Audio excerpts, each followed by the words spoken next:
Price Lord. நாள் 8. பரிசுத்த ஆவியானவரே வாரும், உமது வழிகளை எனக்கு காண்பியும், தரிசனங்களும் வெளிப்பாடுகளும் என்ற தியானத்திற்கு உங்களை அன்புடன் அழைக்கிறோம். Day 8. Come Holy Spirit, show me your way, the vision and the dreams. We welcome you all in this topic today.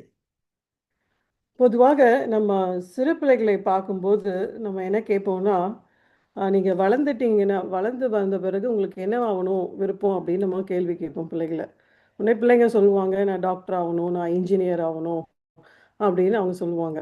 ஏன் அப்படின்னு நம்ம கேட்குறோன்னா, நம்ம நினைக்கிறோம் பிள்ளைகள் வளரும்போது தான் அவங்களுக்குரிய கனவு வந்து தேவன் அந்த கனவு தான் அவங்க இப்போ தான் அவங்களுக்கு கனவு வந்து கிடைக்கிது அப்படின்னு நினைக்கிறோம், அவங்களுடைய வாழ்க்கையின் கனவு. Normally we have a practice that whenever we see a small child, we will ask first question, what you are going to become. The kid is only going for a kindergarten or whatever, we will ask them what you are going to become, and definitely the kid will answer that I want to become so and so.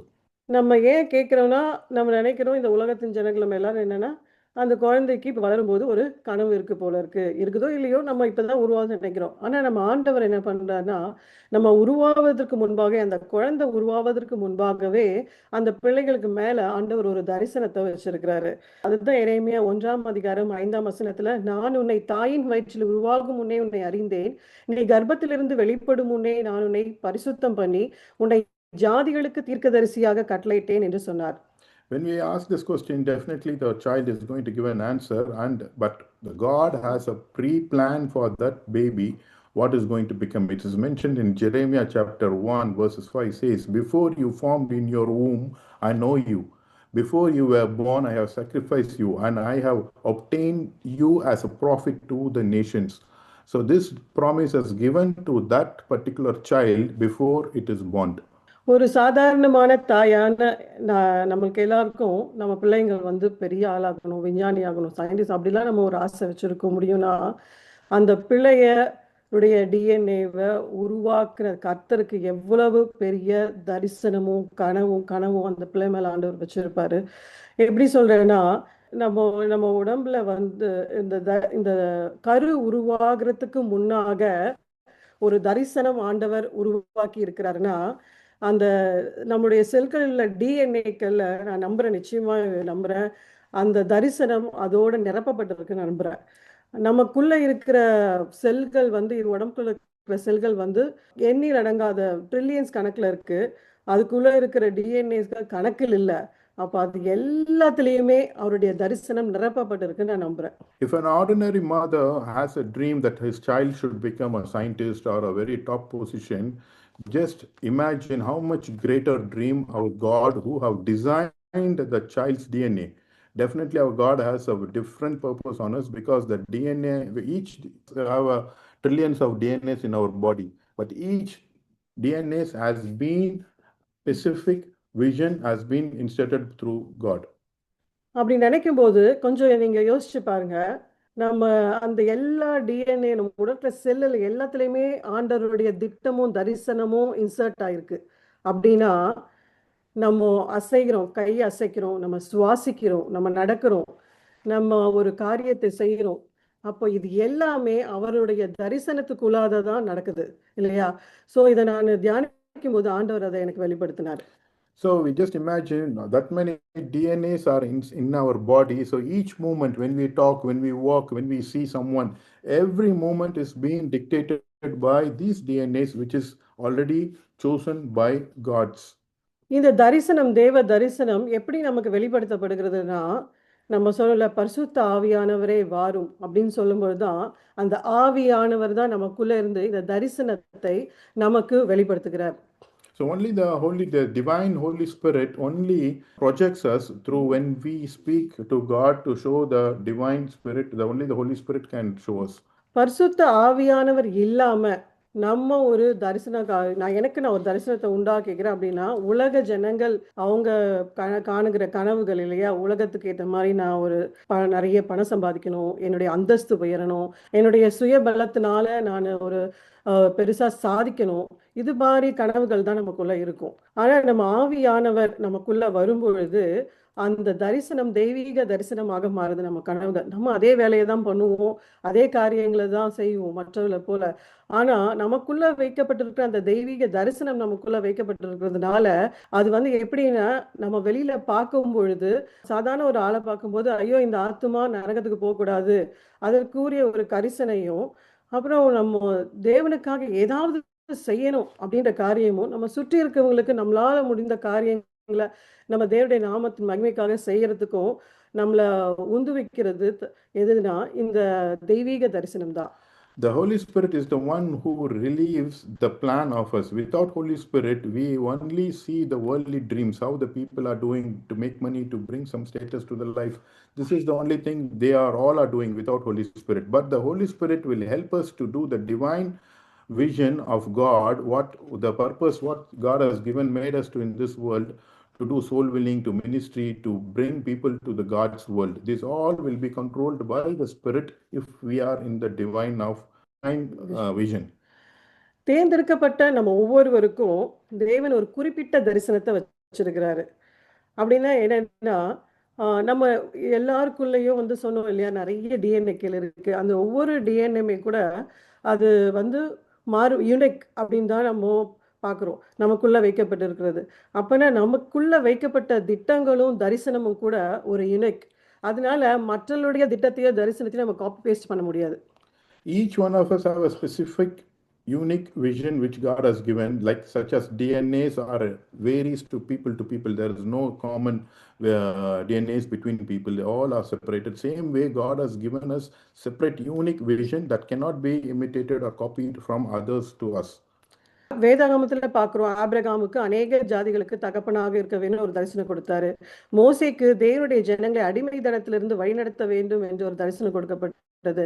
மரியாளுக்கு இயேசு கிறிஸ்துவை வயிற்றில சுமக்கிறது ஒரு தரிசனமாய் கொடுக்கப்பட்டது. யோசேப்புக்கு இயேசு கிறிஸ்துவையும் குழந்தையாக இயேசு கிறிஸ்துவையும் மரியாளையும் உலகத்தின் ஆபத்துகளிலிருந்து பாதுகாக்க வேண்டும் என்று தரிசனம் கொடுக்கப்பட்டது. Yeah, God has given specific visions, as we see in the scripture. The Abraham as a father of nation, Moses to deliver the people from bondage. And if you see Mary who carried the vision of Jesus Christ in her home, Joseph who was chosen to protect Mary and Jesus Christ.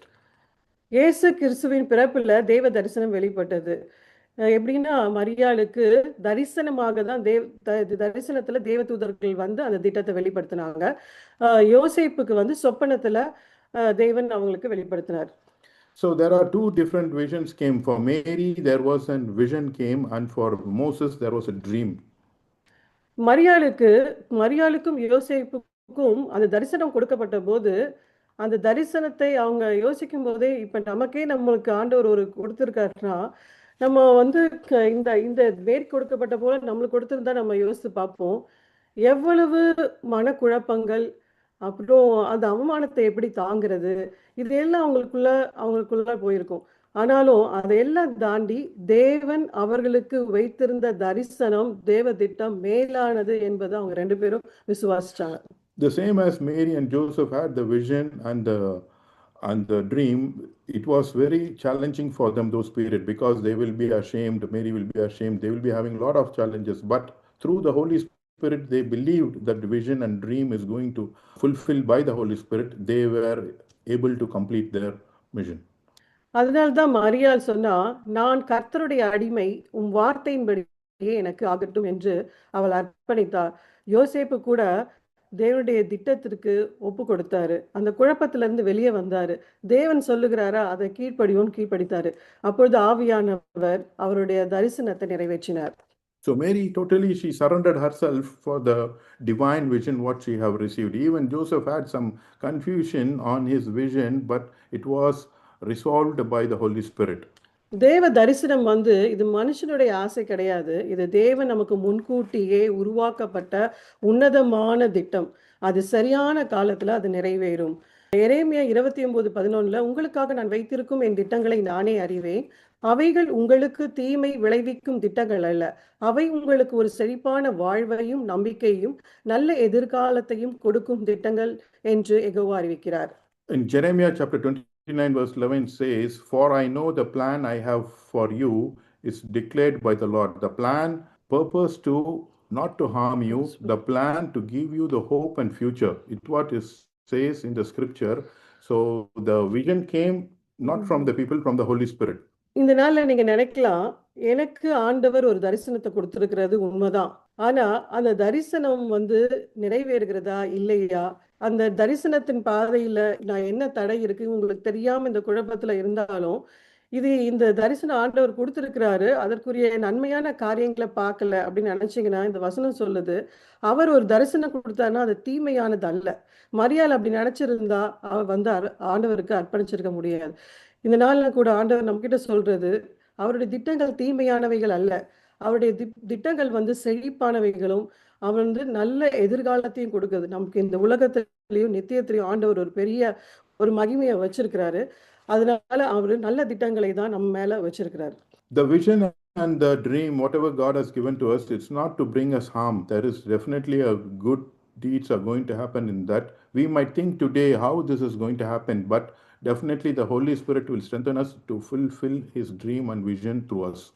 சில பேர் நினைக்கலாம், எனக்கு தரிசனமே இல்லை, நான் பார்த்ததே கிடையாது, எனக்கு அதை பற்றி எனக்கு ஒன்றுமே தெரியல அப்படின்னு நீங்கள் நினச்சிங்கன்னா, நீங்கள் என்ன பண்ணணும்னா, தேவனோட நம்ம டைம் ஸ்பெண்ட் போது, உங்கள் நேரத்தை கொடுக்கும்போது, தேவன் வந்து அதை வெளிப்படுத்துகிறார். நம்ம ஜெபிக்கும் போது, வேதத்தை வாசிக்கும் போது, பிரசங்கத்தை கேட்கும் போதும், அவரோட நம்ம தனிமையில் அவரோட பேசும்போதும் இந்த தரிசனத்தை தேவன் வந்து நமக்கு வெளிப்படுத்துவார். We might think in this dream and vision has not been accomplished by me, or I never experienced this. This is not going to come by itself. We have to keep in prayer. We have to listen to sermon, and definitely we give a quality time to God in a separate time. Definitely the God's voice we will hear, and He will show us even the picture in our eyes. இந்த தரிசனத்தை வரைபடமாகவும் மெல்லிய சத்தமாகவும் ஆண்டவர் நமக்கு வெளிப்படுத்துவார். So definitely God will give us in His small voice, in His voice, quiet voice, and by the vision. பரிசுத்த ஆவியானவர் இதை வந்து இந்த தரிசனத்தை வெளிப்படுத்துறது மாத்திரம் அல்ல, அந்த தரிசனத்தை வந்து செய்யறதுக்கு, அதை செய்து முடிப்பதற்கான பலத்தை ஆண்டவர் தரார். Definitely God is going to give us strength to complete the vision what He has given to us. இந்த நேரத்துல நம்ம சுற்றி போர் சூழலும் சூழ்நிலைகள், உலகமே வந்து பதட்டமான இந்த சூழ்நிலையில எதை மேலேயும் நம்பிக்கை வைக்க முடியாத சூழ்நிலையில இருக்கும்போது, ஆனா ஆண்டவர் நம்ம மேல் வைத்திருக்கிற தரிசனம் உண்மை அப்படின்னு நம்ம விசுவாசிச்சோம்னா, ஆண்டவர் நிச்சயமாக அந்த தரிசனத்தை நமக்குள்ள நிறைவேற்ற வல்லவராக இருக்கிறார். Even in this situation, we have war zone, we have surrounded, we don't know how our vision and dream is going to be accomplished. But if we keep our hope on the God, definitely God will be able to accomplish our vision and mission. Habakkuk 2:3 குறித்த காலத்துக்கு தரிசனம் இன்னும் வைக்கப்பட்டிருக்கிறது, முடிவிலே அது விளங்கும், அது பொய் சொல்லாது, அது தாமதித்தாலும் அதற்கு காத்திரு, அது நிச்சயமாய் வரும், அது தாமதிப்பதில்லை. So in Habakkuk chapter 2:3 says, for the vision is yet to be appointed, the time is hurry forward to your goal. It is not failed, even though it is delayed, wait for it, because it will come and you will not be delayed. Amen. Amen. ஆண்டவர் இந்த தரிசனம் மேல் வைத்திருக்கிற தரிசனத்தை நம் மூலமாய் என்ன சூழ்நிலை நம்ம முன்னாடி இருந்தாலும் ஆண்டவர் நம் மூலமாய் நிறைவேற்ற போதுமானவராக இருக்கிறார். Amen. Amen. Whatever the situation it might be, definitely our God has promised us He is going to fulfill our dream, and our vision is going to come accomplish. Amen.